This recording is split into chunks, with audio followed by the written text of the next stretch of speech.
जय हिंद साथियों। तो आज की क्लास आप सभी के लिए बहुत ही ज्यादा स्पेशल होने वाली है, बहुत ही ज्यादा महत्वपूर्ण होने वाली है। आज की क्लास में हम देखेंगे सीटेट एग्जाम 2022 के लिए मैथ की पेडागोजी का प्रैक्टिस सेट नंबर 4। साथियों, आपको पूरे यूट्यूब पर कहीं भी मैथ की पेडागोजी के प्रैक्टिस सेट नहीं मिलेंगे। हम सिर्फ आपके लिए लेकर आते हैं मैथ की पेडागोजी के टॉप 20 क्वेश्चन जो सीटेट की पिछली परीक्षाओं में बार बार पूछे जा रहे हैं। तो इस क्लास को शुरू करने से पहले आप सभी से निवेदन है कि जिन साथियों ने अभी तक हमारे चैनल को सब्सक्राइब नहीं किया है वो सभी साथी चैनल को सब्सक्राइब कर लें और इस क्लास में अंत तक हमारे साथ बने रहें। तो साथियों, शुरू करते हैं आज की क्लास और देखते हैं अपना पहला प्रश्न। हमारा पहला प्रश्न है, गणित में बेहतर होने के लिए एक व्यक्ति को किसकी आवश्यकता है। वेरी वेरी इंपोर्टेंट क्वेश्चन हो जाता है हमारा पहले ही। गणनाओं में प्रवीणता की, अमूर्त चिंतन और तर्क संगत विवेचना द्वारा समस्याओं को बनाने और उन्हें सूत्रबद्ध करने की या सूत्र याद करने की या हल को याद रखने की। तो गणित में बेहतर होने के लिए एक व्यक्ति को किस चीज की सबसे ज्यादा आवश्यकता होती है। क्वेश्चन नंबर 1 का सही आंसर क्या होगा?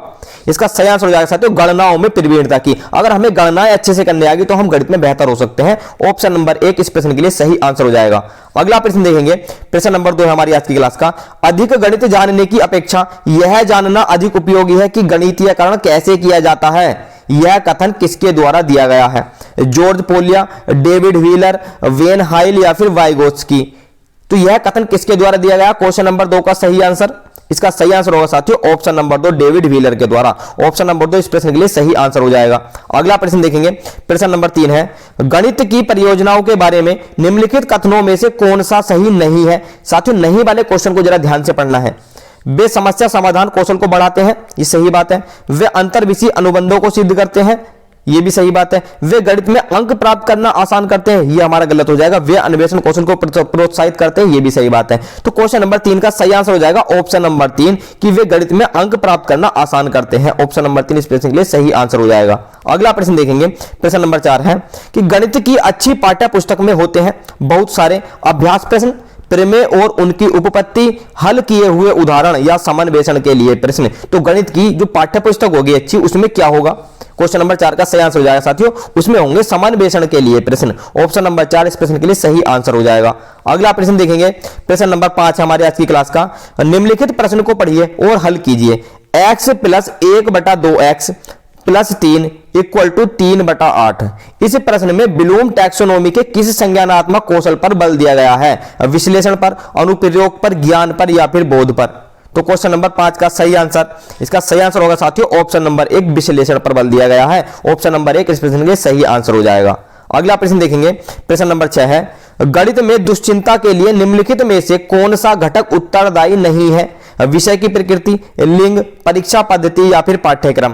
तो हमें वो घटक बताना है जो इसके लिए उत्तरदायी नहीं है। क्वेश्चन नंबर 6 का सही आंसर हो जाएगा साथियों लिंग का इस पर कोई भी प्रभाव नहीं पड़ता है। ऑप्शन नंबर 2 इस प्रश्न के लिए सही आंसर हो जाएगा। अगला प्रश्न देखेंगे, प्रश्न नंबर 7 है कि रेखीय व्यंजक के योग में एक बहुत सामान्य त्रुटि है कि 5/3 = 8/। इस प्रकार की त्रुटि को क्या कहा जाता है? हम दरअसल इस तरीके की त्रुटि करते हैं, कोई बीजगणित व्यंजक दे रखा होता है कि 5/3, तो हम डायरेक्ट 3 को 5 में जोड़कर 8/, आंसर लिख देते हैं। तो यह किस प्रकार की त्रुटि है? तुच्छ त्रुटि, प्रक्रमणपरक त्रुटि, संकल्पनात्मक त्रुटि या फिर लापरवाह त्रुटि। तो साथियों यह है संकल्पनात्मक त्रुटि। ऑप्शन नंबर 3 इस प्रश्न के लिए सही आंसर हो जाएगा। अगला प्रश्न देखेंगे, प्रश्न नंबर 8 है, प्याजे के अनुसार जब बालक औपचारिक परिचालन स्तर पर होता है तो किसका परिचय देने का उपयुक्त समय है? जब बच्चा औपचारिक परिचालन स्तर पर होता है तो हमें कौन सा परिचय देना चाहिए, किसका परिचय उसको देना चाहिए? संख्याओं का, रेखागणित का, अनुपात और समानुपात का या फिर आंकड़ों के प्रबंधन का।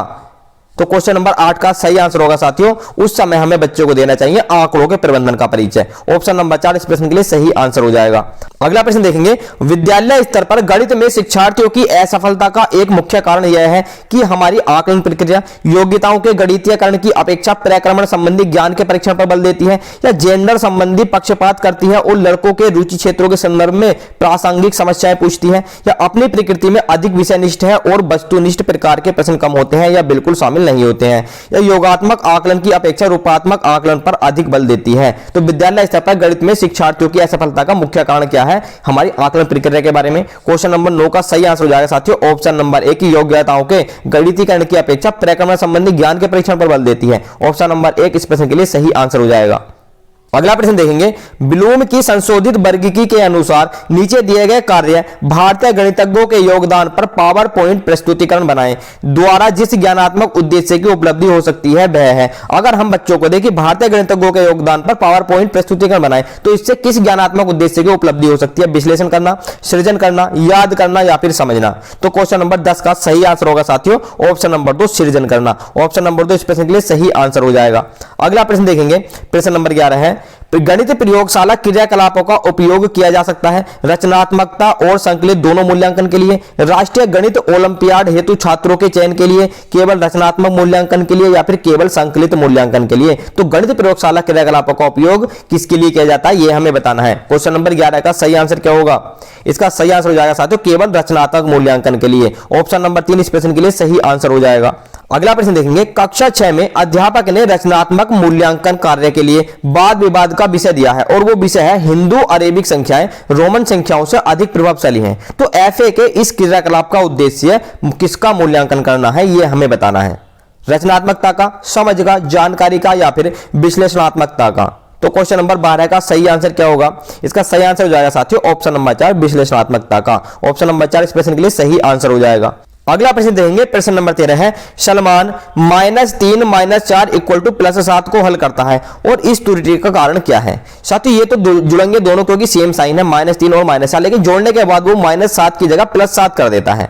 तो इस त्रुटि का कारण क्या है ये हमें बताना है। सलमान को पूर्णांकों के योगफल की संकल्पना स्पष्ट नहीं है, सलमान को पूर्णांकों के गुणनफल की संकल्पना समझ में नहीं आई है, यह सलमान लापरवाह है। यह ऑप्शन नंबर 4 है, सलमान को समान प्रकार की समस्याओं को हल करने के अभ्यास की आवश्यकता है। तो क्वेश्चन नंबर 13 का सही आंसर क्या होगा? इसका सही आंसर हो जाएगा साथियों ऑप्शन नंबर 1 कि सलमान को पूर्णांकों के योगफल की संकल्पना स्पष्ट नहीं है। ऑप्शन नंबर 1 इस प्रश्न के लिए सही आंसर हो जाएगा। अगला प्रश्न देखेंगे, कक्षा 9th में निर्देशांक ज्यामितीय का परिचय कराने के लिए उपयुक्त उपागम कौन सा है? प्रौद्योगिकी समाकलन का उपयोग करते हुए निर्देशन, समस्या समाधान, व्याख्यान पद्धति या फिर भूमिका निर्वाह जिसको हम रोल प्ले भी कहते हैं। तो क्वेश्चन नंबर 14 का सही आंसर क्या हो जाएगा? कौन सा उपागम उपयुक्त होगा? क्वेश्चन नंबर 14 का सही आंसर हो जाएगा साथियों ऑप्शन नंबर 2 समस्या समाधान। ऑप्शन नंबर 2 इस प्रश्न के लिए सही आंसर हो जाएगा। अगला प्रश्न देखेंगे, प्रश्न नंबर 15 आज की क्लास का हमारा, अनुपात और समानुपात पढ़ाते समय रमा स्क्रीन पर कुछ कंप्यूटर संक्रियाएं प्रदर्शित करती है, कॉपी एंड पेस्ट तथा कॉपी एंड एनलार्ज या कॉपी एंड रिड्यूस। तो यह गतिविधि कौन सी हो सकती है? रूपात्मक आकलन गतिविधि, समय व्यतीत करने के लिए मजेदार गतिविधि, अनुपात को प्रस्तुत करने के लिए विषय वस्तु पूर्व गतिविधि या फिर विषय वस्तु पश्च गतिविधि। तो क्वेश्चन नंबर 15 का सही आंसर क्या होगा? साथियों ये जो गतिविधि होगी ये होगी हमारी अनुपात को प्रस्तुत करने के लिए विषय वस्तु पूर्व गतिविधि। ऑप्शन नंबर 3 इस प्रश्न के लिए सही आंसर हो जाएगा। अगला प्रश्न देखेंगे, प्रश्न नंबर 16 है आज की क्लास का हमारा कि राष्ट्रीय पाठ्यचर्या की रूपरेखा एनसीएफ 2005 के अनुसार विद्यालय पाठ्यचर्या में गणित के अध्यापन का लक्ष्य होना चाहिए कि बच्चे प्रभावशाली गणित सीखे। प्रभावशाली गणित का अर्थ क्या है? ये तो हमें बता दिया कि प्रभावशाली गणित सीखे, लेकिन प्रभावशाली गणित में क्या क्या चीजें होती हैं? गणितीय कार्य पद्धतियों और परिकलन प्रक्रियाओं का ज्ञान, गणितीय खेलों और पहेलियों को हल करना, गणित की प्रयोगशाला में ज्यामितीय प्रमेयों की जांच करना या सीखी गई गणितीय तकनीकों को समझकर उनका विनियोजित उपयोग करना। तो क्वेश्चन नंबर 16 का सही आंसर क्या होगा? प्रभावशाली गणित का अर्थ क्या है? इसका अर्थ है साथियों ऑप्शन नंबर 4 की सीखी हुई गणित तकनीकों को समझकर उनका विनियमित उपयोग करना। ऑप्शन नंबर 4 इस प्रश्न के लिए सही आंसर हो जाएगा। अगला प्रश्न देखेंगे, प्रश्न नंबर 17 है आज की क्लास का हमारा कि उच्च प्राथमिक स्तर पर गणित सीखने का तात्पर्य क्या है? गणितीय अवधारणाओं की समझ में वृद्धि और उनके अनुप्रयोग को, समस्याओं को तर्कसंगत रूप से हल करना, केवल समस्याओं को हल करने की तकनीकों को सीखना, बहुत सारे नए सूत्रों और परिकलन प्रक्रियाओं को सीखना या विभिन्न प्रकार की गणितीय समस्याओं के हल और विधियों को स्मरण करना। तो क्वेश्चन नंबर 17 का सही आंसर क्या होगा? इसका सही आंसर होगा साथियों ऑप्शन नंबर 1 गणितीय अवधारणाओं की समझ में वृद्धि और उनको अनुप्रयोगों से समस्या को तर्कसंगत रूप से हल करना। ऑप्शन नंबर 1 इस प्रश्न के लिए सही आंसर हो जाएगा। अगला प्रश्न देखेंगे, प्रश्न नंबर 18 है हमारी आज की क्लास का कि वैन हिले के ज्यामितीय विचार के स्तर के अनुसार ज्यामितीय समझ के 5 स्तर हैं। वो है चाकचूसीकरण, विश्लेषण, अनौपचारिक निगमन, औपचारिक निगमन और दृढ़ता।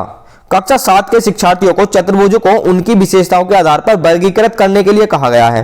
तो ये शिक्षार्थी वैन हिले ज्यामितीय विचार के किस स्तर पर हैं, ये हमें बताना है। चाक्षुषीकरण पर है, विश्लेषण पर है, अनौपचारिक निगमन पर है या फिर औपचारिक निगमन पर है।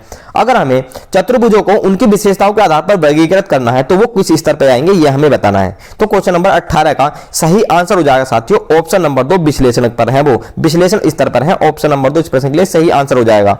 अगला प्रश्न देखेंगे, गणित की वर्तमान एनसीईआरटी पाठ्य पुस्तकें रिक्त स्थान की अनुशंसाओं को ध्यान में रखकर लिखी गई हैं। जो एनसीईआरटी की पुस्तकें लिखी गई हैं गणित की, वो किसको ध्यान में रखकर लिखी गई हैं? 2006 में सीबीएसई द्वारा प्रस्तावित पाठ्यक्रम, 2006 में राज्य बोर्ड द्वारा प्रस्तावित पाठ्यक्रम, राष्ट्रीय पाठ्यचर्या के रूपरेखा 2005 को ध्यान में रखकर या राष्ट्रीय शिक्षा नीति 1986 को ध्यान में रखकर। तो क्वेश्चन नंबर 19 का सही आंसर क्या होगा?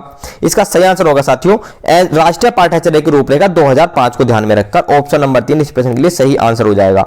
अगला प्रश्न देखेंगे, प्रश्न नंबर 20 है और आज की क्लास का हमारा लास्ट प्रश्न होगा। कक्षा 7 की गणित शिक्षिका गीता गणित के कक्षा कक्ष में सर्वेक्षण पर आधारित बहुत सारी परियोजनाएं यानी कि प्रोजेक्ट देती है। इस क्रियाकलाप का मुख्य उद्देश्य क्या है? समस्या सुलझाने के कौशल को प्रोत्साहित करना, प्रमाणिक आंकड़ों को एकत्रित करने का अवसर विद्यार्थियों को प्रदान करना, कक्षा कक्ष की एकरसता भंग करना या वैकल्पिक आकलन के लिए इसका उपयोग करना। उपर्युक्त उद्देश्यों में से कौन से उद्देश्य सही है, यह हमें बताना है। तो पहला था हमारा समस्या सुलझाने के कौशल को प्रोत्साहित करना, यह भी सही हो सकता है। प्रमाणिक आंकड़ों को एकत्रित करने का अवसर विद्यार्थियों को प्रदान करना, बिल्कुल सही बात है। कक्षा कक्ष की एकरसता को भंग करना, इससे कोई एकरसता भंग नहीं होगी। वैकल्पिक आकलन के लिए इसका उपयोग करना, यह भी सही हो जाएगा। तो हमारा ए, बी और डी इसमें सही हो रहा है और ए और बी डी है हमारा ऑप्शन नंबर 4 में। ऑप्शन नंबर 4 इस प्रश्न के लिए सही आंसर हो जाएगा। तो साथियों ये थे हमारे आज की क्लास के टॉप 20 गणित की पेडागोजी के महत्वपूर्ण प्रश्न। तो जो भी साथी अंत तक हमारे साथ बने रहे उनका बहुत बहुत धन्यवाद। और जिन साथियों ने अभी तक हमारे चैनल को सब्सक्राइब नहीं किया है वो सभी साथी चैनल को सब्सक्राइब कर ले और साथ में घंटी बटन को भी दबा दें, जिससे कि हमारी वीडियोज का नोटिफिकेशन आप तक पहुंच जाए। हम मिलते हैं आपसे अगली क्लास में। जय हिंद।